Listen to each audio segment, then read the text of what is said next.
আসসালামু আলাইকুম। আমন্ত্রণ বাংলাদেশ সংবাদে। আপনাদের সাথে আছি আমি পৃথা ইসলাম কনক।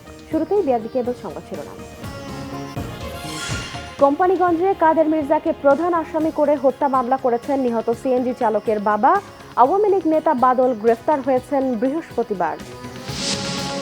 স্বাস্থ্যসেবাও বাধাগ্রস্ত করেছিল বিএনপি, বলেছেন প্রধানমন্ত্রী। শৃঙ্খলার সাথে টিকা নেওয়ার আহ্বান। ৭০ উপজেলায় চক্ষু সেবা কেন্দ্রের উদ্বোধন। ক্ষমতা ধরে রাখতে ডিজিটাল আইনে ভর করছে সরকার, অভিযোগ মির্জা ফখরুলের। গণতন্ত্র না থাকতেই এত অরাজকতা, বললেন জিএম কাদের। দাউদকান্দিতে চলন্ত বাসে সিলিন্ডার বিস্ফোরণে ৩ জনের মৃত্যু, ৯ জন দগ্ধ। আশুলিয়ায় বাস চাপায় গার্মেন্টস কর্মকর্তা নিহতের ঘটনায় ৩টি বাসে আগুন ভাঙচুর। দেখছিলেন বিআরবি কেবল সংবাদ শিরোনাম, এবারে বিস্তারিত। নোয়াখালীর কোম্পানীগঞ্জে আওয়ামী লীগের ২ গ্রুপের সংঘর্ষে সিএনজি চালক আলাউদ্দিনের মৃত্যুর ঘটনায় বসুরহাট পৌর মেয়র কাদের মির্জাকে আসামি করে হত্যা মামলা দায়ের করেছেন নিহতের বাবা। এর আগে তার প্রতিপক্ষ কোম্পানীগঞ্জ উপজেলা আওয়ামী লীগের সাংগঠনিক সম্পাদক মিজানুর রহমান বাদলকে গ্রেফতার করেছে পুলিশ। বৃহস্পতিবার সন্ধ্যায় কোম্পানীগঞ্জ থানায় মামলা দায়ের করেন নিহত সিএনজি চালক আলাউদ্দিনের বাবা মুমিনুল হক। মামলার এজাহারে আওয়ামী লীগের সাধারণ সম্পাদক ওবায়দুল কাদেরের ছোট ভাই কাদের মির্জাকে ১ নম্বর এবং ভাই শাহাদাত হোসেন ও একমাত্র ছেলে মির্জা মাসরুর কাদের তাসিক সহ ১৬৮ জনের নাম উল্লেখ করা হয়েছে। এদিকে কাদের মির্জার পৌর ভবন ঘিরে রেখেছে পুলিশ ও র্যাব সদস্যরা। এর আগে মির্জা কাদেরের প্রতিপক্ষ কোম্পানীগঞ্জ উপজেলা আওয়ামী লীগের সাংগঠনিক সম্পাদক মিজানুর রহমান বাদলকে গ্রেফতার করেছে পুলিশ।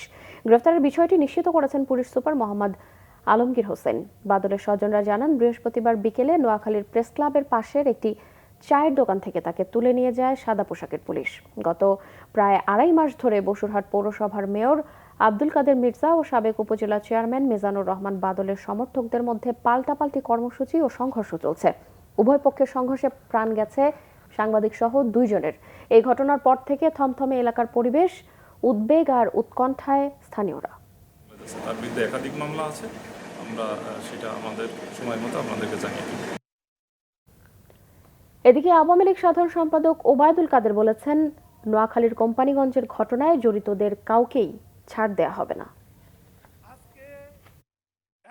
নোয়াখালী তো আপনারা জানেন, কোম্পানীগঞ্জে কিছুদিন ধরে যে বিশৃঙ্খলা চলছিল, সেই বিশৃঙ্খলার ব্যাপারেও সরকার ব্যবস্থা নিতে শুরু করেছে।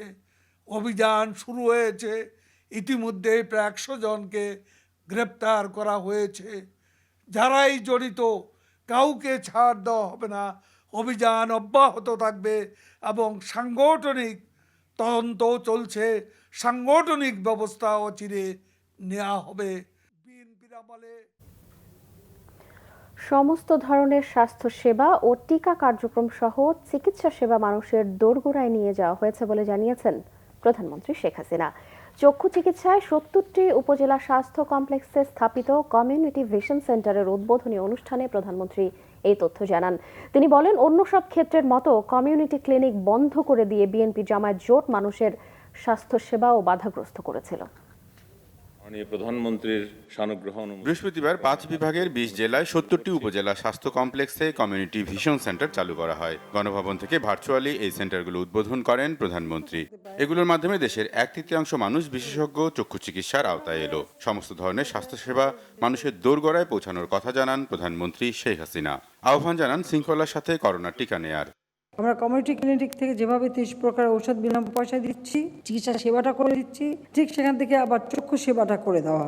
কাজে চিকিৎসা সেবাটা আমরা আসলে মানুষের দোরগোড়ায় নিয়ে গেছি এবং সেই সাথে আমরা মনে করি বাংলাদেশের প্রত্যেকটা উপজেলায় এই সেবাটা দেওয়ার ব্যবস্থাটা আমরা পর্যায়ক্রমিকভাবে করে দেব। টিকা দেওয়া শুরু করেছি, টিকাদান কর্মসূচি অব্যাহত আছে। তবে টিকা দেওয়ার সময় আমি একটা কথা বলবো, প্রত্যেকের নাম রেজিস্ট্রেশন করতে হবে। তারা সেন্টারে যাবেন, রেজিস্ট্রেশন করবেন, করে আপনাদের অপেক্ষা করতে হবে। যখন আপনার সময় আসবে, ডাকবে, তখন আসবেন। এখানে কোনো রকম বিশৃঙ্খলা কিন্তু কখনো করবেন না, এ পর্যন্ত হয়নি, এর জন্য না হয়। প্রধানমন্ত্রী স্মরণ করিয়ে দেন ৭৫ পরবর্তী সরকারগুলোর মুক্তিযুদ্ধের চেতনা নস্যাৎ করার কথা। বিশেষ করে বিএনপি জামাত জোট সরকারের মানুষের স্বাস্থ্যসেবা বাধাগ্রস্ত করার কথাও। প্রথম ৫ বছর যখন ক্ষমতায় ছিলাম, ৯৬ থেকে ২০০১ কমিউনিটি ক্লিনিক আমরা প্রতিষ্ঠা করি। মানুষ বিনা পয়সায় সেবা পাওয়া শুরু করে, চিকিৎসা সেবা মানুষের দোরগোড়ায় পৌঁছে দেওয়া শুরু করেছিলাম। কিন্তু স্বাভাবিক 2001-এ বিএনপি জামাত জোট যখন ক্ষমতা আসে এটা বন্ধ করে দিল, মানুষের চিকিৎসা সেবা পাওয়ার সুযোগ সব বন্ধ হলো। তো যারা এদেশের স্বাধীনতাই চায়নি তারা দেশের মানুষের ভাগ্য পরিবর্তনের কাজ করবে এটা কোনোদিন আশা করা যায় না। উন্নয়নশীল দেশের স্বীকৃতি অর্জনের মধ্য দিয়ে জাতির পিতার স্বপ্নের বাংলাদেশ গড়ার একটি পর্যায়ে অর্জিত হয়েছে বলেও জানান শেখ হাসিনা। রকুনুজ্জামান, বাংলা ভিশন, ঢাকা। বিএনপি মহাসচিব মির্জা ফখরুল ইসলাম আলমগীরের অভিযোগ, স্বাধীনতার চেতনা ধ্বংস করেছে সরকার। এর বিরুদ্ধে প্রতিরোধের ডাক দিয়ে ফখরুল বলেন, বিএনপির আন্দোলন আটকাতে পারবে না ক্ষমতাসীনরা। আওয়ামী লীগ ক্ষমতায় টিকে থাকতে এখন ডিজিটাল নিরাপত্তা আইনের প্রয়োগ করছে বলেও মন্তব্য করেন তিনি। বীরুত্তম জিয়াউর রহমানের খেতাব বাতিলের চিন্তা, লেখক মুশতাক আহমেদের মৃত্যু, সাংবাদিক বোরহানুদ্দিন মুজাক্কিরের হত্যার প্রতিবাদ এবং ডিজিটাল নিরাপত্তা আইন বাতিলের দাবিতে জাতীয় প্রেস ক্লাবের সামনে প্রতিবাদ সমাবেশের আয়োজন করে ঢাকা মহানগর উত্তর ও দক্ষিণ বিএনপি। জনগণের ভোট অধিকার প্রতিষ্ঠা হবে, গণতন্ত্র পুনরুদ্ধার হবে, নিরপেক্ষ সরকার গঠন হবে। ডিজিটাল নিরাপত্তা আইন বাতিলের পাশাপাশি এই আইনে আটক হওয়াদের দ্রুত মুক্তির দাবি জানান বিএনপি মহাসচিব। ক্ষমতা দখল করে বসে আছে এই দখলদারি সরকার, শুধু ক্ষমতায় টিকে থাকার জন্য আজকে এই ডিজিটাল সিকিউরিটি অ্যাক্টের মতো বহু আইন তৈরি করছে, যা দিয়ে তারা ক্ষমতায় টিকে থাকতে পারে, অন্যায়, অত্যাচার, নির্যাতন, নিপীড়ন। অবিলম্বে সবার কাছে গ্রহণযোগ্য নির্বাচন ব্যবস্থা প্রবর্তন এবং অংশগ্রহণমূলক নির্বাচনের দাবি জানান মির্জা ফখরুল। নিরপেক্ষ সরকারের অধীনে নিরপেক্ষ নির্বাচন কমিশনের পরিচালনায় একটি অবাধ, সুষ্ঠু, নিরপেক্ষ নির্বাচনের মধ্য দিয়ে জনগণের পার্লামেন্ট, জনগণের সরকার প্রতিষ্ঠা করতে হবে। বৈগণ, আসুন আমরা আজকে সেই লক্ষ্যে সবাই ঐক্যবদ্ধ হই। কোনো কিছুই আমাদের আটকাতে পারবে না। ইনশাআল্লাহ জনগণকে সঙ্গে নিয়ে আমরা সামনের দিকে এগিয়ে যাব। বিএনপির সমাবেশ চলাকালে প্রেস ক্লাবের সামনের সড়কে যান চলাচল বন্ধ হয়ে যায়, নিরাপত্তা ব্যবস্থা জোরদার করে পুলিশ। সিকান্দার রেমান, বাংলা ভিশন, ঢাকা। আওয়ামী লীগ সাধারণ সম্পাদক ওবায়দুল কাদের বলেছেন, নিজেদের ব্যর্থতার দায় অন্যের ওপর চাপাতে বিএনপি সিদ্ধহস্ত। তাই তারা আন্দোলনে ব্যর্থ হয়ে প্রতিপক্ষ হিসেবে জনগণ ও পুলিশকে দাঁড় করিয়েছে। ওবায়দুল কাদের সকালে জয়পুরহাট জেলার আক্কেলপুর উপজেলা আওয়ামী লীগের সম্মেলনে প্রধান অতিথির বক্তব্যে এসব কথা বলেন। তিনি তার সরকারি বাসভবন থেকে ভিডিও কনফারেন্সের মাধ্যমে সম্মেলনে যুক্ত হন। বলেন, অনিয়ম, দুর্নীতি ও শৃঙ্খলা বিরোধী কার্যকলাপে কেউ জড়িত থাকলে ছাড় দেওয়ার প্রশ্নই ওঠে না। ওবায়দুল কাদের আরো বলেন, ত্যাগীরা আওয়ামী লীগের প্রাণ, তাদেরকে কমিটিতে রাখা হবে। জাতীয় পার্টির চেয়ারম্যান জিএম কাদের বলেছেন, দেশে এখন গণতন্ত্র নেই, বিরাজ করছে অরাজক পরিস্থিতি। এ কারণেই নোয়াখালীর বসুরহাটের মতো ঘটনাগুলো বারবার ঘটছে। বনানীর দলীয় কার্যালয়ে জাতীয় পার্টিতে যোগদানের এক অনুষ্ঠানে এসব কথা বলেন তিনি। জাতীয় পার্টির চেয়ারম্যান বলেন, দেশের ক্ষমতার ভারসাম্য নেই, তাই সারা দেশে ঘটছে গুম ও খুনের মতো ঘটনা। দেশ এখন পেছনের দিকে হাঁটছে বলেও মন্তব্য করেন জিএম কাদের। তিনি আরো বলেন, প্রয়াত হোসেন মোহাম্মদ এরশাদকে স্বৈরশাসক বলা হয়, কিন্তু এরশাদের আমলে মানুষের কণ্ঠরোধ করার চেষ্টা করা হয়নি, অথচ বাস্তবে বর্তমান সরকারই স্বৈরশাসকের মতো দেশ চালাচ্ছে। আগে বিএনপি সরকারও একই রকম ছিল বলেও মন্তব্য করেন জাপা চেয়ারম্যান। কুমিল্লার দাউদকান্দিতে চলন্ত বাসে অগ্নিকাণ্ডে 3 জনের মৃত্যু হয়েছে। দুর্ঘটনায় দগ্ধ হওয়া 13 জনকে শেখ হাসিনা বার্ন ইনস্টিটিউটে নিয়ে আসা হয়েছে। এদের একজনের অবস্থা আশঙ্কাজনক। বৃহস্পতিবার সন্ধ্যা 6টার দিকে উপজেলার গৌরীপুর বাসস্ট্যান্ডে ঢাকা চট্টগ্রাম মহাসড়কে ঢাকা থেকে মতলবগামী মতলব এক্সপ্রেস বাসে এই দুর্ঘটনা ঘটে। ঘটনাস্থলেই মারা যান 3 জন। দগ্ধদের ঢাকা নিয়ে আসা হয়। তাদের মধ্যে গোলাম হোসেনের শরীরের 31% পুড়ে গেছে। বাকিদের অবস্থা শঙ্কামুক্ত বলে জানিয়েছেন চিকিৎসক। দুর্ঘটনার শিকার একজন জানিয়েছেন, বাসের সামনে থেকে গ্যাস সিলিন্ডার বিস্ফোরণ হলে মুহূর্তের মধ্যেই পুরো বাসে আগুন ছড়িয়ে পড়ে। হুড়োহুড়ি করে নামতে গিয়ে বাসের ভেতরে আটকা পড়েন যাত্রীরা। গাড়িটা যে ঘুরাইছে, চাক্কাটা চেং চেং চেং করে উঠলো আর আগুনটা ধপ করে এসে পড়লো। আমরা টোটাল 8 জন, আমি সহ। সেকেন্ডের মধ্যে মানে একদম সামনে থেকে মানে এরকম আগুন বেরিয়ে আসছে। গ্লাস ভেঙে আমি টপকায় নিচে পড়ে, তারপরে ফার্স্টে আমার বাচ্চাকে বের করি, তারপরে আবার আমার শাশুড়িকে বের করি, তারপরে মাকে বের করি। আমি তো তাদেরকে বের করছি, কিন্তু আমার বাপের আর পারি নাই। 13 জন পেশেন্টকে আমরা পেয়েছি। 13 জন পেশেন্টের মধ্যে 12 জনকেই আমরা ধারণা করছি যে ওপিডি বেসিসে আমরা ট্রিটমেন্ট দিয়ে ছেড়ে দিতে পারবো। তবে একজন পেশেন্ট আশঙ্কাজনক অবস্থাতে আছে, ওনার বয়স হচ্ছে 75। আর ওনার 31% বার্ন আছে। তো আমরা ওনাকে মানে ট্রিটমেন্ট দিয়ে আমরা আইসিইউতে রেফার করার চেষ্টা করছি। ওনার হয়তো বা আইসিইউ সাপোর্ট। আশুলিয়ার নরসিংদীপুরে বাস চাপায় গার্মেন্টস কর্মকর্তা নিহতের ঘটনায় 3টি বাসে আগুন ও কয়েকটিতে ভাঙচুর করেছে বিক্ষুব্ধ শ্রমিকেরা। শারমিন গ্রুপের senior HR manager Mohammad Shamsul Alam রাস্তা পার হওয়ার সময় ক্লাসিক পরিবহনের একটি বাস তাকে চাপা দেয়। আহত অবস্থায় স্থানীয় স্বাস্থ্য কেন্দ্রে নেয়ার পর চিকিৎসক তাকে মৃত ঘোষণা করেন। মুহূর্তেই এই খবর ছড়িয়ে পড়ে কারখানায়। বিক্ষুব্ধ শ্রমিক ও স্টাফরা এ সময় সড়ক অবরোধ করে আগুন দেয় ওই পরিবহনের 3টি গাড়িতে। ভাঙচুর করা হয় অন্য 20 থেকে 25টি বাস। এ সময় বাইপাইল আব্দুল্লাপুর সড়কে যান চলাচল বন্ধ হয়ে যায়। চরম দুর্ভোগে পড়ে যাত্রীরা। পরে পরিস্থিতি নিয়ন্ত্রণে আনে পুলিশ।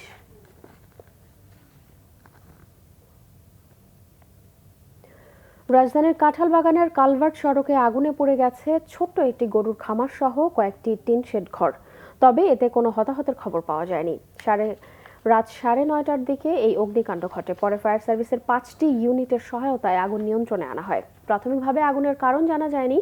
গরুর খামারের পেছন দিক থেকে আগুনের সূত্রপাত বলে জানিয়েছেন স্থানীয়রা। এরপর পুরো খামার এবং পাশের টিন শেড ঘরগুলোতেও আগুন ছড়িয়ে পড়ে। প্রথমে স্থানীয়রা আগুন নিয়ন্ত্রণের পাশাপাশি গরুগুলোকে বাইরে বের করে আনেন। পরে তাদের সাথে যুক্ত হন একে একে ফায়ার সার্ভিসের 5টি ইউনিট। অগ্নিকাণ্ডের পর উৎসুক জনতার ভিড় সামলাতে হিমশিম খেতে হয় পুলিশ সদস্যদের।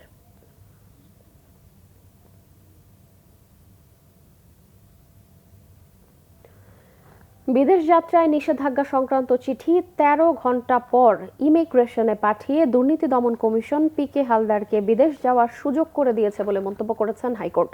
PK হালদারের দুর্নীতি নিয়ে এক আবেদনের শুনানিতে বিচারপতি এম ইনায়েতুর রহিম ও বিচারপতি মোহাম্মদ মোস্তাফিজুর রহমানের হাইকোর্ট বেঞ্চ এমন মন্তব্য করেছেন। ইন্টারনেটের যুগে চিঠি পাঠাতে দেরি হওয়ায় দুদকের সমালোচনা করেন আদালত। বৃহস্পতিবার শুনানিতে দুদকের পক্ষে আইনজীবী ছিলেন অ্যাডভোকেট খুরশিদ আলম ও রাষ্ট্রপক্ষে deputy attorney general Sarwar Hossain Bappi. গত 1 মার্চ ইমিগ্রেশন পুলিশ হাইকোর্টকে জানায় হযরত শাহজালাল আন্তর্জাতিক বিমানবন্দর নয় বেনাপোল স্থলবন্দর দিয়ে সড়ক পথে দেশ ত্যাগ করেছেন NBR গ্লোবাল ব্যাংক ও রিলায়েন্স ফাইন্যান্স লিমিটেডের সাবেক MD PK হালদার। ধর্মীয় ভাবগাম্ভীর্যের মধ্য দিয়ে পালন হয়েছে পবিত্র শবে মিরাজ। মহানবী হযরত মুহাম্মদ সাল্লাল্লাহু আলাইহি ওয়াসাল্লামের 51 বছর বয়সে মিরাজের ঘটনা ঘটে। আল্লাহ পৃথিবী থেকে রাসূলুল্লাহ সাল্লাল্লাহু আলাইহি ওয়াসাল্লামকে বিশেষ বাহন বোরাকের মাধ্যমে প্রথমে আসমান থেকে একে একে সপ্তম আসমান এবং জান্নাত জাহান্নাম পরিদর্শন করান। নবী করিম সাল্লাল্লাহু আলাইহি ওয়াসাল্লামের মিরাজের রাতের এই ঘটনা স্মরণে ইবাদত বান্দেগীতে রাত্রি পার করেন মুসলমানেরা। শবে মিরাজের রাতে মসজিদে মিলাদ, নফল নামাজ আদায় ও কোরআন তেলাওয়াত করেন মুসল্লিরা। শবে মিরাজ উপলক্ষে নানা অনুষ্ঠান হাতে নিয়েছে ইসলামিক ফাউন্ডেশন। সংস্থাটির আয়োজনে বায়তুল মোকাররম জাতীয় মসজিদে মিলাদ, দোয়া, ওয়াজ মাহফিল অনুষ্ঠিত হবে।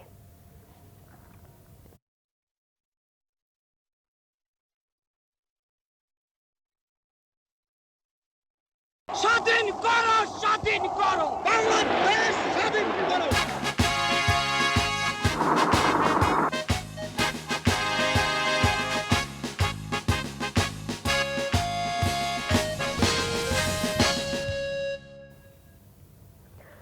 দুর্নীতি বাংলাদেশের জন্য এক কালব্যাধি আর দেশের রাজনীতির এক মারণাস্ত্র।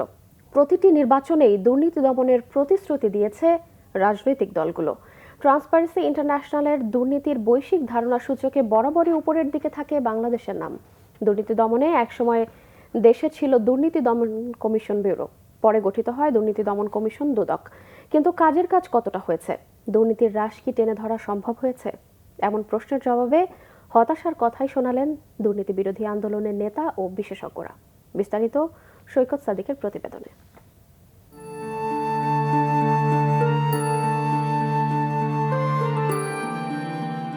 বঙ্গবন্ধু শেখ মুজিবুর রহমানের নেতৃত্বাধীন সরকার যখন যুদ্ধবিধ্বস্ত বাংলাদেশ পুনর্গঠনে ব্যস্ত, তখন একটি চক্র ব্যস্ত ছিল তাদের ভাগ্য তৈরিতেই। বৈধ অবৈধ কোনো কিছুর তোয়াক্কা না করে তারা মরিয়া হয়ে উঠে অর্থ উপার্জনে। বঙ্গবন্ধু নিজেও দুর্নীতির ব্যাপারে ছিলেন সোচ্চার। 1 নম্বর কাজ হবে যে দুর্নীতিবাজদের বাংলার মাটিতে উৎখাত করতে হবে। আমরা আপনাদের সাহায্য চাই। এমন আন্দোলন করতে হবে যে ঘুষখোর, যে দুর্নীতিবাজ, যে মুনাফাখোর, যে আমার জিনিস বিদেশে চালান দেয়, তার এই সামাজিক বয়কট করতে হবে। এই কথা মনে রাখতে হবে। স্বাধীনতার সুবর্ণ জয়ন্তীর পথে বাংলাদেশ, কিন্তু দুর্নীতি আছে আগের মতোই, বরং বেড়েছে এর আকার আর আকৃতি। ট্রান্সপারেন্সি ইন্টারন্যাশনাল পরিচালিত 2020 সালের দুর্নীতি ধারণা সূচকে 180টি দেশের মধ্যে তালিকার নিচের দিক থেকে বাংলাদেশের অবস্থান 12তম। রাষ্ট্রীয় পর্যায়ে সরকারি কেনাকাটা, জনবল নিয়োগ, ছোট বড় কিংবা মেগা প্রকল্প গ্রহণ ও বাস্তবায়নে দুর্নীতির ভয়াবহ চিত্র ফুটে উঠেছে। যোগাযোগ, স্বাস্থ্য, শিক্ষা, পুলিশ, বিচার বিভাগ সহ সেবা খাতের প্রতিটি ক্ষেত্রে এটা ওপেন সিক্রেট। নির্ভরযোগ্য তথ্য অনুযায়ী বাংলাদেশ যদি মোটামুটি মধ্যম পর্যায়ে দুর্নীতি নিয়ন্ত্রণ করতে পারত, তাহলে জাতীয় আয়ের প্রবৃদ্ধি 2 থেকে 3% হারে বেশি বৃদ্ধি পেত বলে ধারণা করা হয়। অর্থাৎ দুর্নীতির ক্ষতি অনেক বেশি প্রকট। স্বাধীনতার পরবর্তী সময় কালোবাজার, সরকারি পর্যায়ে ছোট ও মাঝারি সারির কর্মচারীরা দুর্নীতির সঙ্গে জড়িত ছিলেন বলে জানালেন দুদকের সাবেক চেয়ারম্যান গোলাম রহমান। আর তা ব্যাপক হতে থাকে সামরিক সরকারের আমল থেকেই। সামরিক শাসকরা প্রথম দিকে দুর্নীতির বিরুদ্ধে খুব সোচ্চার ছিলেন, কিন্তু যখনই তারা সিভিলিয়ান ড্রেস পরে রাজনৈতিক দল গঠনের প্রক্রিয়া শুরু করেন, তখন তারা প্রত্যক্ষ এবং পরোক্ষভাবে দুর্নীতিকে আশ্রয় প্রশ্রয় দিয়েছেন। স্বাধীনতার সময় দুর্নীতি ছিল, কিন্তু সে সময়ে মানুষের নৈতিকতা অনেক ভালো ছিল, যার ফলে দুর্নীতিগ্রস্ত যদি কেউ থাকতো, সে সময়ে পাড়া মহল্লায় তাকে খুব সুনজরে দেখা হতো না। ধীরে ধীরে দেশে ব্যাংক, বিমা ও শিল্প কারখানা বৃদ্ধি, বিদ্যুৎ ও যোগাযোগ ব্যবস্থার উন্নয়ন সহ অর্থনীতির খাত বাড়তে থাকে দুর্নীতির ব্যাপকতাও। বিগত 10 বছর হলমার্ক, বেসিক ব্যাংক, ডেস্টিনি দুর্নীতি কিংবা ক্যাসিনো কর্মকাণ্ডের কারণে দুর্নীতিবাজদের নিয়েছিল নানা আলোচনা সমালোচনা। সর্বশেষ পিপলস লিজিং সহ নানা কাগজি প্রতিষ্ঠানের মাধ্যমে 3,500 কোটি টাকা আত্মসাৎ করে পালিয়েছেন পিকে হালদার। দুদক পুরোপুরি স্বাধীন নয় উল্লেখ করে নিজেদের সীমাবদ্ধতা তুলে ধরেছেন সংস্থাটির সদ্য বিদায়ী চেয়ারম্যান ইকবাল মাহমুদ। আপনাদের বুঝতে হবে যে আমরা একেবারে স্বাধীন, আমাদের স্বাধীন তা নয়। আমাদের উপরে মহামান্য আদালত রয়েছে, আদালতে আমাদেরকে জবাবদিহি করতে হয়। বিশেষজ্ঞরা বলছেন, রাজনীতিকে ঢাল হিসেবে ব্যবহার করে থাকে দুর্নীতিবাজরা। আইনি কাঠামোর দুর্বলতা ও বিচারের দীর্ঘসূত্রতায় দুর্নীতির মামলার বিচারে সময় বেশি লাগছে। রাজনীতি এবং দুর্নীতি কোনো কোনো সময় দেখা যায় এর মধ্যে একটা নিবিড় সম্পর্ক স্থাপিত হয়েছে। আমাদের বিচার প্রক্রিয়া এতই দীর্ঘসূত্রিতায় ভোগে এবং বিচার আইন আদালতে যারা বড় বড় আইনজীবী, তারা সবসময় দুর্নীতিপরায়ণদের পক্ষে কাজ করে। দুর্নীতির একটি পরিণতি হচ্ছে দেশ থেকে অর্থ পাচার। বাংলাদেশ থেকে প্রতি বছর বিপুল পরিমাণ অর্থ পাচার হয়ে যাচ্ছে বিদেশে। এ নিয়ে প্রায় উত্তপ্ত হয়ে ওঠে দেশের রাজনৈতিক অঙ্গন। পণ্য আমদানি রপ্তানির আড়ালে তৈরি পোশাক মালিকদের প্রতি বছর 64,000 কোটি টাকার বেশি বিদেশে পাচারের অভিযোগ তদন্ত শুরু করেছে দুদক। সৈকত সাদিক, বাংলা ভিশন, ঢাকা।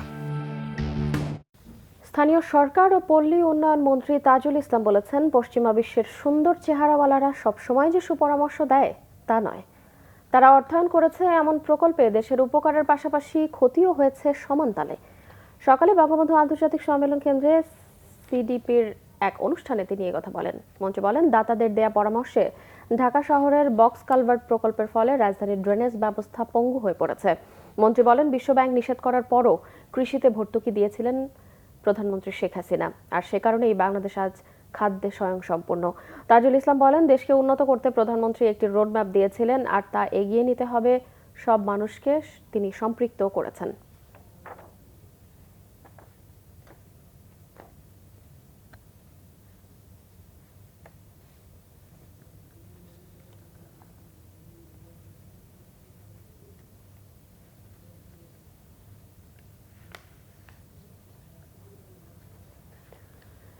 রাজধানীর তুরাগ থানার অস্ত্র আইনে করা মামলায় স্বাস্থ্য অধিদপ্তরের গাড়ি চালক আব্দুল মালেকের বিরুদ্ধে অভিযোগ গঠন করেছেন আদালত। এর মধ্য দিয়ে এ মামলার আনুষ্ঠানিক বিচার শুরু হলো। বৃহস্পতিবার সকালে ঢাকা মহানগর দায়রা জজ কে এম ইমরুল কায়েস তার বিরুদ্ধে অভিযোগপত্র গঠন করেন। এ সময় তিনি নিজেকে নির্দোষ দাবি করে আদালতের কাছে ন্যায় বিচার চান। এর আগে গেল 11 জানুয়ারি র্যাবের এসআই মেহেদী হাসান তার বিরুদ্ধে আদালতে চার্জশিট জমা দেন। অবৈধ অস্ত্র, জাল নোট ব্যবসা ও চাঁদাবাজি সহ বিভিন্ন সন্ত্রাসী কর্মকাণ্ডে জড়িত থাকার অভিযোগে গেল বছরের 20 সেপ্টেম্বর ভোরে রাজধানীর তুরাগ এলাকা থেকে গাড়ি চালক আব্দুল মালিককে গ্রেফতার করে র্যাব। এ সময় তার কাছ থেকে একটি বিদেশি পিস্তল, ম্যাগাজিন, 5 রাউন্ড গুলি, 1.5 লাখ টাকার জাল নোট, একটি ল্যাপটপ ও মোবাইল ফোন জব্দ করা হয়। তার বিরুদ্ধে নামে বেনামে বিপুল সম্পদ অর্জনের অভিযোগও উঠেছে।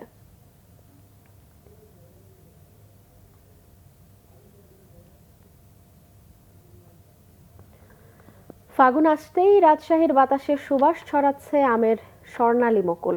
মুকুলের সেই সুমিষ্ট বাতাসে হাসি ফুটেছে চাষিদের মুখেও। বাম্পার ফলনের স্বপ্ন দেখছেন তারা। এদিকে কৃষিবিদরা বলছেন চলতি বছর আমের অনিয়ার থাকায় প্রচুর পরিমাণে মুকুল এসেছে সব গাছেই। রাজশাহী থেকে পরিতোষ চৌধুরী আদিত্যর রিপোর্ট, ক্যামেরায় ছিলেন জসিমউদ্দিন। ফাগুন আর আমের মুকুল যেন একই সুতোয় গাঁথা।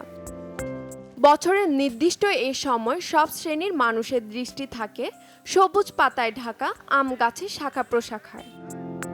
সদ্য মুকুল ফোটার এমন দৃশ্য এখন ইট পাথরের শহর থেকে শুরু করে বিস্তীর্ণ রাজশাহী গ্রামীণ জনপদেও। মুকুলের মৌ গন্ধে মাতোয়ারা চারিদিক। এরই মাঝে আম গাছের পরিচর্যায় ব্যস্ত হয়ে পড়েছে আম চাষি ও ব্যবসায়ীরা। পোকার হাত থেকে বাঁচাতে গাছের কীটনাশক স্প্রে করছে তারা। উপচে পড়া মুকুল দেখে হাসি ফুটছে কৃষকের মুখে। বাম্পার ফলনের স্বপ্ন দেখার পাশাপাশি আম বিদেশে রপ্তানির জন্য সরকারের প্রতি ব্যবস্থার দাবি জানান তারা।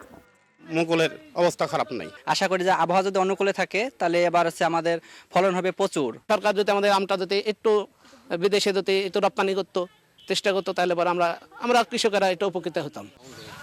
এদিকে সঠিক পরিচর্যা করলে আমের ফলনের অতীতের সকল রেকর্ড ভাঙার আশা কৃষি কর্মকর্তার। এভাবে অনুকূল আবহাওয়া যদি থাকে তাহলে আমরা বাম্পার ফলনের প্রত্যাশী।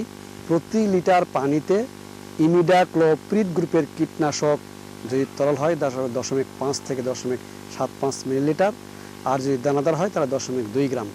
তার সাথে যেমন ডাইথেনিয়াম 45 2 গ্রাম। এই হারে সমস্ত গাছ ভিজিয়ে যদি স্প্রে করা হয় তাহলে এই পোকা এবং রোগ দমন হবে। চলতি বছর রাজশাহী জেলায় 17,943 হেক্টর জমিতে আমের বাগান রয়েছে। এসব বাগান থেকে 2,14,000 মেট্রিক টনের অধিক আমের ফলনের আশা করছে কৃষি বিভাগ। Bangla vision news desk. সংবাদ শেষ করব। বিআরবি কেবল শিরোনামগুলো আরো একবার জানি। কোম্পানিগঞ্জে কাদের মির্জাকে প্রধান আসামি করে হত্যা মামলা করেছেন নিহত সিএনজি চালকের বাবা। আওয়ামী লীগ নেতা বাদল গ্রেফতার হয়েছেন বৃহস্পতিবার। স্বাস্থ্যসেবাও বাধাগ্রস্ত করেছিল বিএনপি, বলেছেন প্রধানমন্ত্রী। শৃঙ্খলার সাথে টিকা নেয়ার আহ্বান। 70 উপজেলায় চক্ষু সেবা কেন্দ্রের উদ্বোধন। ক্ষমতা ধরে রাখতে ডিজিটাল আইনে ভর করছে সরকার, অভিযোগ মির্জা ফখরুলের। গণতন্ত্র না থাকাতেই এত অরাজকতা, বললেন জিএম কাদের। দাউদকান্দিতে চলন্ত বাসে সিলিন্ডার বিস্ফোরণে 3 জনের মৃত্যু, 9 জন দগ্ধ। আশুলিয়ায় বাস চাপায় গার্মেন্টস কর্মকর্তা নিহতের ঘটনায় 3টি বাসে আগুন, ভাঙচুর। এই ছিল এখনকার মতো। পরের সংবাদ সকাল 10টায়। এর আগে 9টায় রয়েছে নিউজ টপ 10 দেখার আমন্ত্রণ রইল। এছাড়াও বাংলা ভিশন সংবাদ ও সংবাদ সংশ্লিষ্ট অনুষ্ঠান দেখতে ভিজিট করুন www.banglavision.tv ও facebook.com/banglavision এবং সাবস্ক্রাইব করুন youtube.com/banglavision news। এতক্ষণ সঙ্গে থাকা ধন্যবাদ।